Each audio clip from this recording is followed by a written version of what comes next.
Hello বন্ধুরা, জ্ঞানজ্যোতি coaching সেন্টারের পক্ষ থেকে তোমাদের সকলকে জানাই আরও একবার স্বাগত।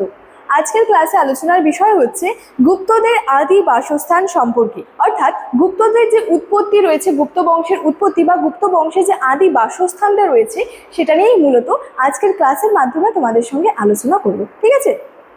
আচ্ছা, আলোচনার বিষয় শুরু করার আগে তোমাদেরকে একটা ছোট্ট ইনফরমেশন দিয়ে রাখি। তোমরা যারা যারা ভাবছো আমাদের সঙ্গে এই সেমিস্টারে অনলাইনে যুক্ত হবে, তারা কর্নারে দুটো নাম্বার দেখতে পাচ্ছ, 7076398606 এবং 6295916282। এই নাম্বার দুটি হলো আমাদের জ্ঞানজ্যোতি কোচিং সেন্টারে অফিসিয়াল হেল্পলাইন নাম্বার। তোমরা যারা যারা ভাবছো আমাদের সঙ্গে অনলাইনে যুক্ত হবে, যে কোনো একটি নাম্বারে যোগাযোগ করে আমাদের সঙ্গে যুক্ত হয়ে যেতে পারো। এছাড়াও তোমাদের সেমিস্টারের কোর্স ফি সম্পর্কে একটু বলে রাখি। দেখো, তোমাদের কোর্স ফি যেটা আগে ছিল সেটা ছিল হচ্ছে 1199 রুপিস, কিন্তু এই কোর্স ফিটা এখন তোমাদের পে করতে হচ্ছে না। তার কারণ তোমাদের জন্য একটা খুবই সুন্দর অফার রাখা হয়েছে। তোমরা কিন্তু শুধুমাত্র যে 99 রুপিস রেজিস্ট্রেশন ফি এর বিনিময়ে কিন্তু তোমাদের পুরো সেমিস্টারটা ক্লিয়ার করে নিতে পারছো।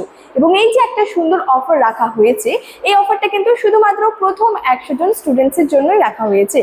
অর্থাৎ সেকেন্ড সেমিস্টারের প্রথম 100 জন, ফোর্থ সেমিস্টারের প্রথম 100 জন এবং সিক্স সেমিস্টারের প্রথম 100 জন স্টুডেন্টসের জন্য এই অফারটা রাখা হয়েছে। ঠিক আছে? আচ্ছা, এই ছিল ইনফরমেশনের বিষয়। এবার সরাসরি আলোচনার বিষয় শুরু করছি। দেখো, প্রথমেই বলেছি আলোচনার বিষয় হচ্ছে গুপ্তদের আদি বাসস্থান সম্পর্কে বা গুপ্ত বংশের যে আদি বাসস্থানটা রয়েছে সেটা। আচ্ছা, প্রথম এখানে বলেছে উপাদানের প্রাচুর্য থাকলেও গুপ্ত বংশের উৎপত্তি ও তাদের আদি বাসস্থান সম্পর্কে সঠিকভাবে জানা যায়নি। ঠিক আছে? বলেছে গুপ্ত বংশের ইতিহাস সম্পর্কে ঐতিহাসিকরা সঠিক সিদ্ধান্তে উপনীত হতে পারেননি।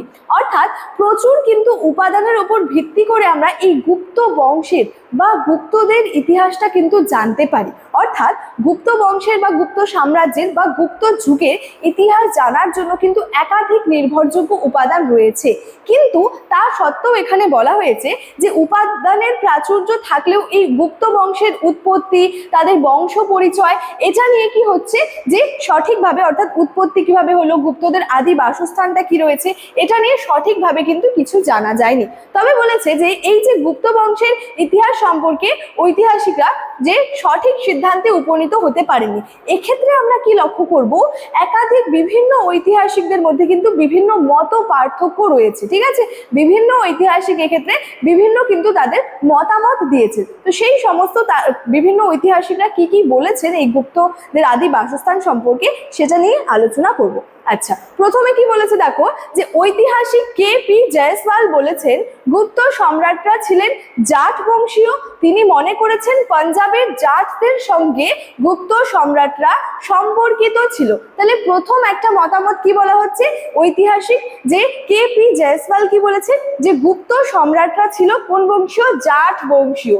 এবং তিনি মনে করেছেন পাঞ্জাবের জাটদের সঙ্গে এই গুপ্ত সম্রাটরা সম্পর্কিত ছিলেন। আচ্ছা, তার পরবর্তীতে কি বলা হয়েছে, ডি.সি. গাঙ্গুলি বলেছেন গুপ্তদের আদি বাসভূমি ছিল বাংলাদেশের মুর্শিদাবাদ অঞ্চলে। ঠিক আছে? আচ্ছা, আরেকটি মতামতে কি বলা হয়েছে, ডক্টর এস.আর. গয়ালের মতে গুপ্ত রাজারা ছিলেন ব্রাহ্মণ এবং গুপ্ত রাজাদের আদি বাসস্থান ছিল প্রয়াগ, মথুরা এবং কাশীর মধ্যবর্তী অঞ্চলে। তাহলে আমরা কি দেখতে পাচ্ছি, এই যে গুপ্তদের আদি বাসস্থান নিয়ে বিভিন্ন ঐতিহাসিকরা বিভিন্ন মতামত কিন্তু দিয়েছে। ঠিক আছে?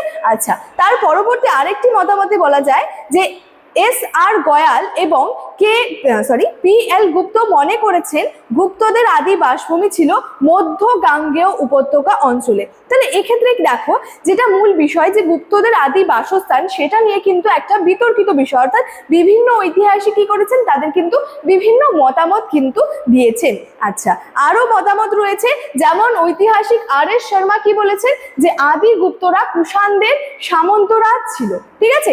আরো এই সম্পর্কে বলা হয়েছে, দেখো ই সিং এর রচনা থেকে জানা যায় যে সারনাথ তথা উত্তরপ্রদেশের পূর্ব অংশে গুপ্তদের আদি বাসস্থান ছিল এবং গুপ্ত শিলালিপিগুলি বেশিরভাগই পাওয়া গেছে উত্তরপ্রদেশে। তাহলে ই সিং এর যে রচনা, সেখান থেকে আমরা কি জানতে পারি, যে সারনাথ তথা উত্তরপ্রদেশের যে পূর্ব অংশে সেখানে ছিল এই গুপ্তদের আদি বাসভূমি বা আদি বাসস্থান।